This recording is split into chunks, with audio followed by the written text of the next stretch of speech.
আরে ভালো আপনি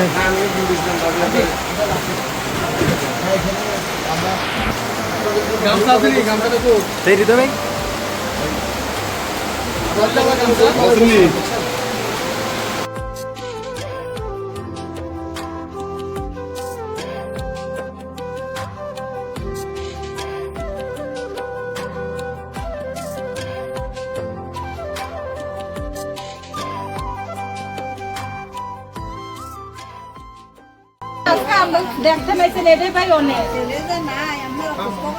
আপনি যে আজকে খোঁজ খবরটা নিচ্ছেন আপনি যে আইসেন ভাই টাকা করলেন বড় কথা না ভাই আজকে যে আপনি আইসেন মনে করে এটাই অনেক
আবেগপ্রবণ হই যখন শহীদ পরিবারের সাথে দেখা করতে আসি, কারণ আজকে শহীদ পরিবারদের যেই শহীদ সাব্বিরের যে পরিস্থিতি বা শহীদ রুবেলের যে পরিস্থিতি সেই জায়গায় আমরাও থাকতে পারতাম।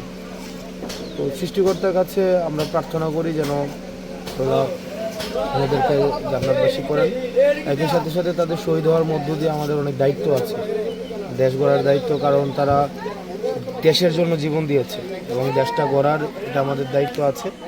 আমরা যেন এই দেশটাকে যথাযথভাবে গড়তে পারি এবং তাদের এই যে রক্তের দায় যেন আমরা দিতে পারি, সেটার জন্য সবাই আমাদের একসাথে আবার কাজ করতে হবে ঐক্যবদ্ধভাবে দেশের স্বার্থে। তারা দেশের স্বার্থে তাদের জীবন দিয়েছে, আমাদের দল মত পথের ঊর্ধ্বে উঠে দেশের স্বার্থেই হচ্ছে আমাদের ঐক্যবদ্ধ থেকে কাজ করে যেতে হবে।